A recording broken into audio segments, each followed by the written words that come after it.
تو ان لوگوں کو بھی نیوز ملی تھی، تو ان کی بھی جو ہے ایک بڑی تعداد جو ہے وہ آپ صلی اللہ علیہ وسلم کا ویلکم کرنے کے لیے، آپ صلی اللہ علیہ وسلم کو جو ہے اسکارٹ کرنے کے لیے آئی ہے. تو آپ صلی اللہ علیہ وسلم جب مدینہ میں داخل ہوئے ہیں تو بالکل جسے ہم کہیں گے کہ اس عزت اور اس شان کے ساتھ جو کہ ایک لیڈر کی ہوتی ہے. اور یہاں یہ بات میں نے آپ کے سامنے پہلے بھی رکھی ہے کہ اکثر اورینٹلسٹ نے نبی اکرم صلی اللہ علیہ وسلم کی ہجرت کو ایک فلائٹ سے تعبیر کیا ہے. وہ یہ امپریشن دینے کی کوشش کرتے ہیں کہ نبی اکرم صلی اللہ علیہ وسلم مکہ سے مدینہ جو ہے وہ بھاگ کر آ گئے، اور ایک مرتبہ نبی اکرم صلی اللہ علیہ وسلم کو مدینہ میں کنٹرول اور پار مل گیا تو ان کی وہ ساری اسٹریٹجیز جو وہ مکہ میں اپنائے ہوئے تھے وہ سب انہوں نے بھلا دی. وہ ایک جو ہے بہت ہی بڑے ڈکٹیٹر اور ایک بہت بڑے جرنل کے طور پر ابھرے، اور پھر انہوں نے بھی قتل و غارت گری کی، انہوں نے بھی جو ہے پار کے لیے لوگوں کا خون بہایا وغیرہ وغیرہ.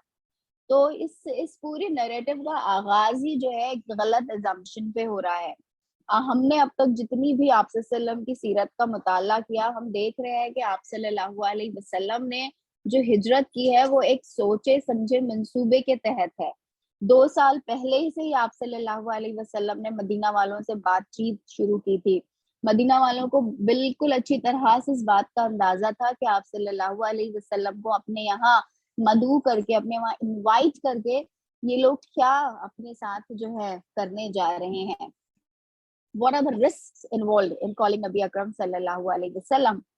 تو ان ساری منصوبہ بندی اور ان ساری چیزوں کو مد نظر رکھنے کے بعد جو ہے یہ ہجرت پیش آئی ہے، اور یہ کسی بھی طرح ایک فرار کا واقعہ نہیں ہے، اور نہ ہی مسلمان جو ہے وہ مکہ سے مدینہ آئے ہیں تو ایک ریفیوجیز کی طرح آئے ہیں کہ اب جو ہے وہ ایک برڈن بن گئے آنے والوں پر. ہم دیکھتے ہیں کہ نبی اکرم صلی اللہ علیہ وسلم نے یہ جو ایک ایشو ہے، یہ جو ایک مسئلہ ہے کہ جو لوگ آ رہے ہیں مائگریٹ ہو کر، تو ان کے ریہیبلیٹیٹ کیسے کریں گے؟ کیا وہ جو ہیں جو یہاں آلریڈی موجود ہیں جو انصار ہے ان پر ایک بوجھ ہوں گے؟ تو ہم دیکھتے ہیں کہ ابھی ہم دیکھیں گے کہ جب نبی اکرم صلی اللہ علیہ وسلم جب مدینہ آئے ہیں تو پہلا کام جو آپ صلی اللہ علیہ وسلم نے کیا وہ یہ کہ جب آپ صلی اللہ علیہ وسلم نے مسجد کی بنیاد ڈالی، اسی وقت نبی اکرم صلی اللہ علیہ وسلم نے مارکیٹ کی بنیاد بھی ڈالی. اور مارکیٹ اور مسجد، what a beautiful combination that we see in the life of نبی اکرم صلی اللہ علیہ وسلم. اور ظاہر سی بات ہے کہ مکینز جو تھے وہ مرچنٹس تھے، ٹریڈرز تھے، اور اویسس جو ہے وہ ایک اگریرین سوسائٹی تھی، تو یہاں کے لوگ کھیتی باڑی کرنا جانتے تھے. اب ظاہر سی بات ہے کہ مکینز اگر چاہتے بھی تو وہ کھیتی باڑی اس طرح سے نہیں کر سکتے تھے، بیکاز وہ ان کا پیشہ نہیں تھا، اس کی ایکسپرٹیز ان کے پاس نہیں تھی. تو نبی اکرم صلی اللہ علیہ وسلم نے جو ہے ان سارے اکنامک جو مسائل ہو سکتے ہیں، جو پریشانیاں اور مشکلات اور ڈفیکلٹیز ہو سکتی ہیں، ان کو بھی اتنے بہتر طور پر جو ہے حل کیا. تو آپ صلی اللہ علیہ وسلم کی سیرت میں یہ ایک بہت بڑا سبق ہے ہمارے لیے کہ ہمارا دین جب ہمیں سکھاتا ہے تو ہمیں جو تعلیم دیتا ہے وہ یہ دیتا ہے کہ ربنا آتنا فی الدنیا حسنہ.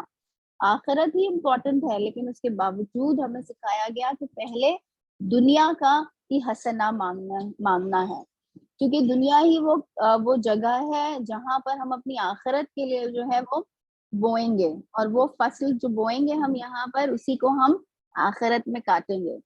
تو اس دنیا کا خیر جو ہے مانگنے کی ترغیب ہمیں نبی اکرم صلی اللہ علیہ وسلم نے دی.